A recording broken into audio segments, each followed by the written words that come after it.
They thought I was too quiet to matter, a useless wife with no job, no ambition, and no backbone. What they didn't know was I used to manage $50 million in assets, and while they smiled in my face, I watched, listened, and planned. When my husband signed a new investment deal, I signed the paperwork that would drain every cent from our joint account. And on the day of our lavish anniversary party, I canceled every vendor, rerouted every dollar, and disappeared. His calls? Endless. His panic? Delicious. And me? I was already on a flight to start my new life, with his empire in ruins. I used to wake up to market charts and boardroom memos. Now I woke to fresh lilies in a glass vase and a husband who kissed my forehead like I was the center of his universe. For a moment, I let myself believe the lie. When Daniel proposed, he promised me a life of peace. "Let me take care of everything," he said, brushing a stray hair behind my ear. "You've worked enough for 10 lifetimes." And for once, I allowed myself to surrender. I handed in my resignation letter as chief financial officer of a tech firm I helped build, traded heels for slippers, conference rooms for brunches, and moved into his family's estate. The wedding was magnificent. White orchids spiraled down from crystal chandeliers, live violins played Coldplay in minor key, and every guest murmured that we looked like a magazine cover. His mother handed me a wine glass and said, "You'll get used to the pace here, dear. We don't measure success in balance sheets." I smiled politely. What she meant was clear. Don't try to be more than his wife. The dress I wore that day, it was couture, imported from Milan. I had it altered to fit by a boutique Jessica, my soon-to-be sister-in-law, insisted on. She volunteered to handle it as a wedding gift. I didn't think much of it until I saw a photo later that night. The seam down the back? Uneven, deliberately stitched to pucker. I hadn't noticed before. I felt foolish, but I ignored it. Just nerves, I thought. Life after the honeymoon felt like a curated fairy tale. Breakfast in the sunroom, garden tours with his mother, Sunday golf with Daniel. I smiled, nodded, and tried to shrink my personality to fit their quiet world. Every time I offered ideas, like converting the pool house into a small consultancy firm, his mother would place her hand gently over mine and say, "Let yourself rest, Jessica. You're home now." But then came the voices through the walls. I'd gone down to retrieve a book from the library one night. The hallway was dark and the study door slightly ajar. I heard clinking glasses, laughter. His mother's voice, dry and amused. "She thinks she's running the show. Let her enjoy the flowers and menus. She's just a helper with a marriage certificate." A low chuckle followed. "Jessica, at least she looks good in pictures. Daniel could have done worse." My breath caught. I stepped back, quietly closing the door before they could sense me. I didn't sleep that night. My fingers itched for spreadsheets, for certainty, for numbers I could control. But all I had was silence and suspicion. I began to observe. 3 days later, Daniel left his laptop open in the study. I brought him tea, pretending not to notice. But once he stepped into the shower, I sat down and opened the last file. It was a draft, legal language, full of clauses and loopholes. But I understood it. A contract, designed to separate marital assets, and at the bottom, a line. Jessica Miller to waive claim on Kingston Innovations, effective retroactively. It wasn't signed. Not yet. I stared at it. My hands were cold. The next morning, I bought 2 tiny black cameras from a nondescript tech store in town. I told the driver I was shopping for perfume. One camera went into the chandelier above the study, the other behind a book spine in the library. I gave them names, Watchdog A and B. And just like that, my fairy tale ended. I started gathering data. Conversations between Daniel and his mother revealed plans. Financial restructuring of the family trust, exclusion of non-bloodline spouses. Jessica, who smiled at me during brunches, was actively lobbying to dissolve a charity foundation I co-funded with my former firm. just so she could repurpose the funds for a horse rescue project. She barely understood. Then came the twist I didn't expect. Late one evening, while reviewing footage, I caught Daniel in the garden. He wasn't alone.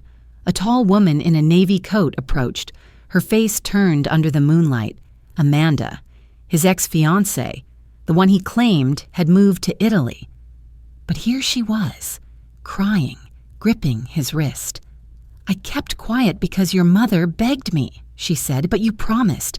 You said once she's out of the way, we'd start over." I paused the footage, my fingers trembling not with fear, but clarity. I wasn't a victim. I was a variable in their plan, and they'd underestimated the wrong woman. I didn't scream. I didn't confront. I simply stopped getting out of bed. For 3 days, I let the curtains stay drawn and refused meals.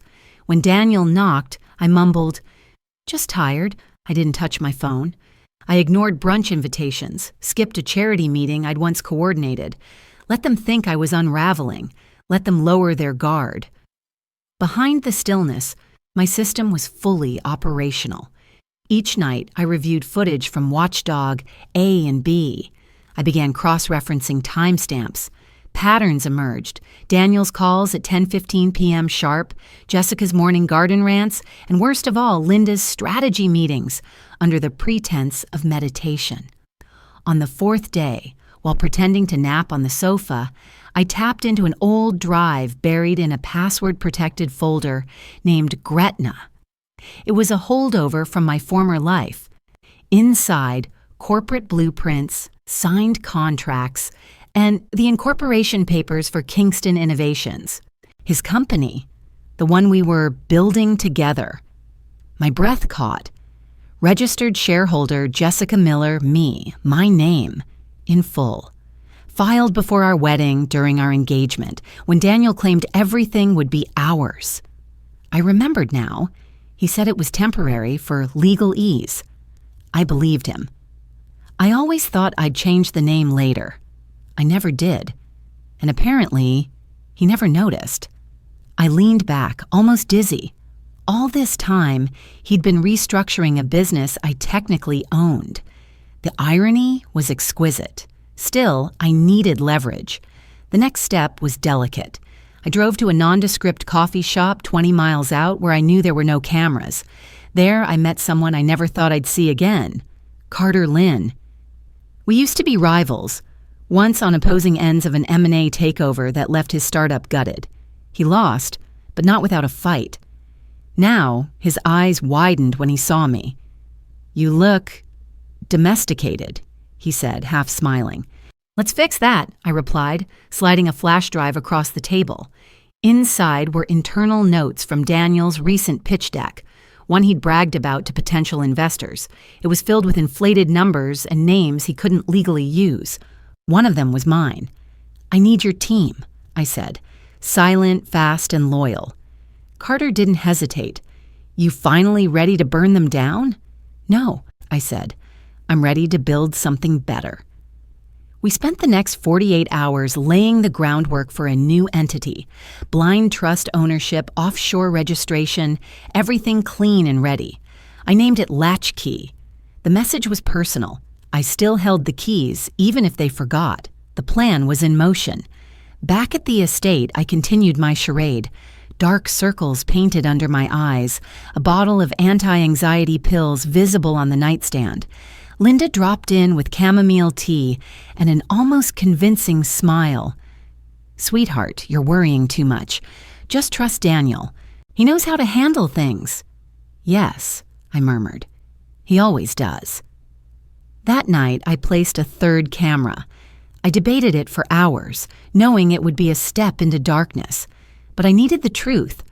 I slipped it behind the bookshelf in the guest room, now converted into a study space for Daniel's teenage son from a previous relationship, Tyler.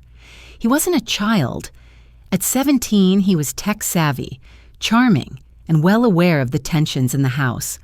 I'd always kept a polite distance, respecting boundaries, but then I overheard him whispering on a call. "She's starting to crack," he said. Give it another week and you can push the psych eval. Dad said it's the fastest way to nullify the trust. Once the judge sees her as unstable, it's done. The person on the other end? Jessica. I sat in the dark, footage paused, my chest hollow. They were going to paint me as unstable. Legally. Clinically. The pills on my nightstand, the missed meetings, the isolation, it was all part of their case. And I had walked right into it. My jaw tightened. No more playing dead. The next morning, I activated the funds transfer. Latchkey now held the majority of Kingston Innovations' equity. Legally shielded. Untouchable. Carter's team issued press releases quietly announcing my return to the business world, under a different name, with a new vision. I booked a post office box, bought a burner phone, set up a virtual office in Singapore. I re-emerged as E. Ray, a ghost with a strategy. Daniel knocked on my door again that evening. "We should talk," he said. I looked up, face blank. "About what?" He hesitated. "About everything. Us." I smiled softly. "Sure, but not tonight." Behind me, on the nightstand, the red light of Watchdog C blinked quietly. I suggested it over wine, just the right amount of hesitation in my voice, just enough tremble in my hands. "Maybe we should renew our vows," I said softly, twirling the stem of my glass. "Start fresh. Show everyone we're still strong." Daniel blinked, surprised, then nodded slowly. "That might actually help with investor confidence. Public perception's been tense." I smiled. Exactly. It was too easy. Within a week, the entire Kingston estate buzzed with preparations. I pretended to rediscover joy, picking flowers, tasting cakes, posing for promotional photos. A luxury event planner was hired, invitations printed with gold foil. Daniel played the doting husband, and I let him. Every step we took, I made sure the press saw it. Rumors of our second honeymoon phase circulated like wildfire. Jessica offered to coordinate media outreach. "I'll make sure the right outlets get in. No gossip rags," she said sweetly. I nodded. "Thank you. This means a lot to me." She had no idea. The guest list ballooned. Investors, tech leaders, politicians. Everyone Daniel had been courting for months. He was counting on this event, not just to show off our marriage, but to finalize several private equity deals. He'd bragged once, "One good party and we'll secure $50 million in Series D." I listened, smiled, made mental notes. Then I signed the venue contract myself. That was key. I placed the call to the planner from a burner phone. "Change of plans," I said, voice even. "Cancel everything." "Everything?" the woman asked. "Everything," I repeated. "I'll eat the deposit." I deleted the promotional website, rerouted vendor payments to a holding account, and shut down the RSVP system. All quietly, all legally, all traceable to me, not Daniel. I did it 72 hours before the event. Then I waited. The morning of what was supposed to be our renewal ceremony, I sat in the sunroom wearing a silk robe, sipping Earl Grey. Daniel stormed in, half-dressed, phone clutched in his hand. Why the hell are guests calling saying they're showing up to a canceled event? I looked up, serene. "What?" "The planner. She says you canceled. The caterer's gone, the venue's locked. What the hell is going on, Jessica?" "I have no idea," I said, sipping again. "Maybe you should talk to your assistant." His jaw twitched. "You signed the contracts." "Yes," I said calmly. "That's true." He stared at me for a long moment. Then it clicked. "This was you," he whispered. "You sabotaged this." The door slammed. An hour later, the press picked it up. Kingston ceremony in chaos. Sources say deal with Apex Capital collapses. The fallout was instant. Investors pulled out, citing concerns about corporate stability. Daniel's stock options tanked. A minor shareholder filed a lawsuit over misleading PR. Jessica sent frantic emails to vendors trying to rebuild momentum, but it was too late. And that's when Linda struck. She sent an email to 3 journalists and blind copied the rest of the press list. Subject: a mother's concern. Body. As a mother, I've watched my daughter-in-law's condition deteriorate. Her delusions, paranoia, and manipulation have devastated our family and our business. I fear she is mentally unwell and needs serious intervention. Please treat this story with the sensitivity it deserves. Attached was a video clip, me in bed, weeks ago, mumbling under my breath. Taken without my knowledge, edited to isolate moments of confusion, shaky hands and blank stares. It exploded online. Is Jessica Miller mentally fit? Kingston heiress accused of sabotage, instability. Talk shows dissected every frame. Pundits debated whether I had a breakdown. Forums speculated on medication, whispered about court-ordered evaluations. I tried to respond. Released a statement through Carter's network. Calm, professional, denying all claims. But the damage was done. People believed Linda. She was older, softer, grayer. I was cold, calculated, too calm to be sane. The press flipped, sympathy drained, allies turned neutral. Latchkey's early traction slowed, clients grew hesitant, and for the first time in months, I felt control slipping through my fingers. Carter called. "You need to go dark," he said. "Write it out, let them burn out." But the window... You'll make it worse if you fight now. Let the silence build tension. It's your only play. I ended the call, hands shaking. From my window, I saw Daniel pacing in the garden, phone pressed to his ear. He looked like a man unraveling. But in the media, he was regaining ground. Poor husband, victim of his wife's instability. I had played a long con, but they had their own. And for the moment, they were winning. The hardest part wasn't being called crazy. It was staying silent while they all watched me burn. For 2 weeks, I said nothing. No press releases, no emails. I let the headlines pile up like kindling.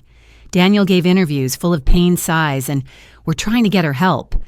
Linda appeared on a morning show, dabbing her eyes, describing my paranoia, fits of rage, and financial sabotage. They overplayed it. That was their mistake.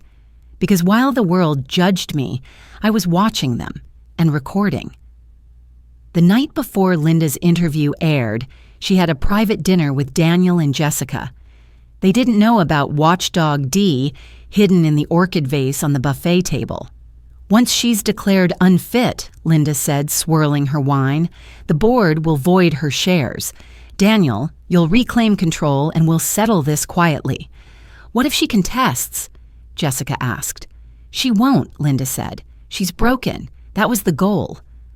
I sent the full clip, unedited, time-stamped, legally watermarked, to 3 journalists who had once supported me.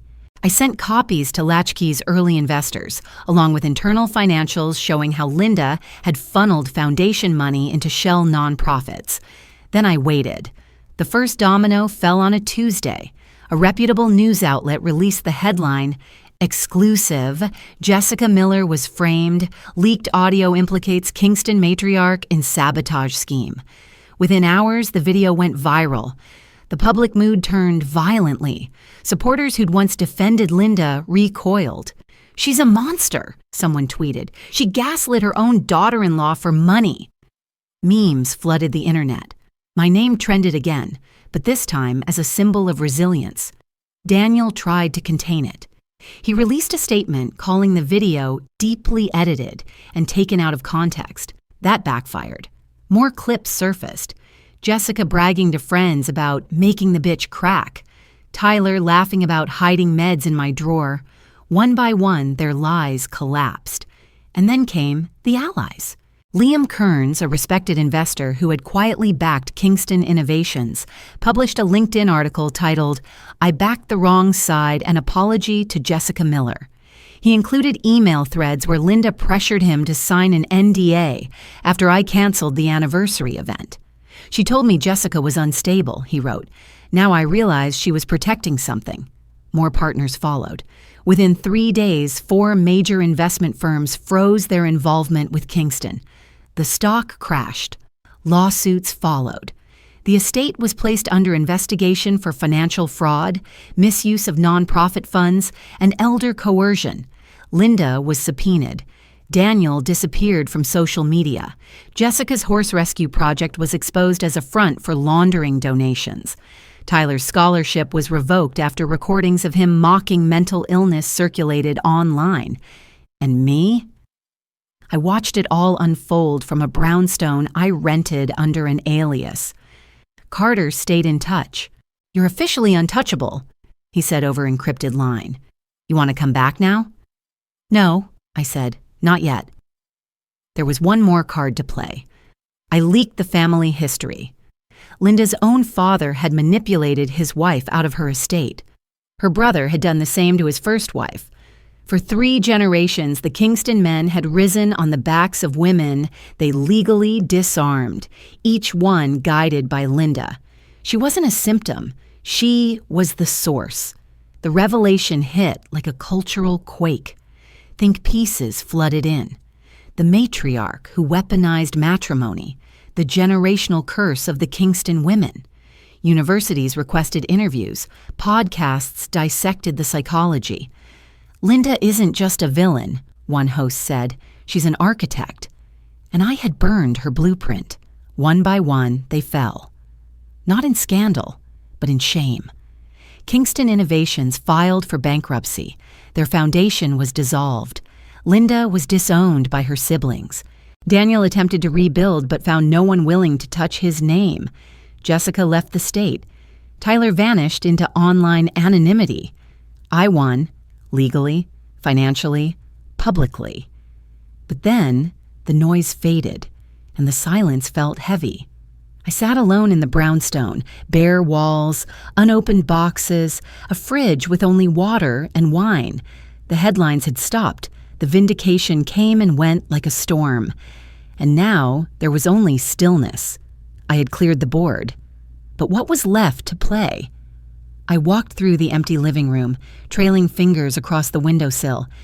Outside, the city pulsed, unaware. I wasn't afraid. I wasn't angry. I wasn't even tired. I was quiet, and that frightened me most. Victory had its own echo. It rang hollow in the high ceilings of my rented brownstone, bounced off pristine walls, and lingered long after the headlines moved on. For a moment, I believed I was done. But then the internet changed its mind. One morning, I woke to find my inbox flooded. Not contracts, not invitations, comments, screenshots, threads, debates. Jessica Miller, feminist icon or financial sociopath? Someone had compiled a YouTube documentary, complete with ominous music and grainy photos of me entering buildings. The thumbnail was a freeze frame of me stepping out of court, eyes sharp, lips pressed. A woman posted a TikTok titled, "Why I Would Never Date a Jessica." It went viral. At first I laughed. Then I didn't. A think piece surfaced, an exposé alleging I had orchestrated not 1, but 2 financial collapses, Kingston Innovations and a long-forgotten tech startup from nearly a decade ago. The author, Vincent Greer, my ex. He described how I'd emotionally manipulated him, encouraged aggressive M&A tactics, then left him holding the debt. It wasn't accurate, but it wasn't a complete lie either. I had outmaneuvered him. I had won. Now he was rewriting the past, and people believed him. "Jessica Miller doesn't build," he wrote. She destroys. I scrolled the article twice, then deleted the browser tab. That night, I texted Marla. She had been my closest friend for 15 years, a fellow analyst now running her own firm in Boston. We'd weathered firings, breakups, long nights fueled by espresso and bad ramen. Her reply came an hour later. "Jess, I think we should pause. This is too much. I'm getting dragged just for following you on LinkedIn. Clients are asking questions. I can't afford the noise right now. I hope you understand." I read the message 3 times, then I turned my phone off. The room was too quiet. The silence didn't feel like freedom anymore. It felt like exile. I sat by the window, watching steam curl from the tea in my hands, and wondered if maybe they were right. Not about the madness, but about the monster. Was I one?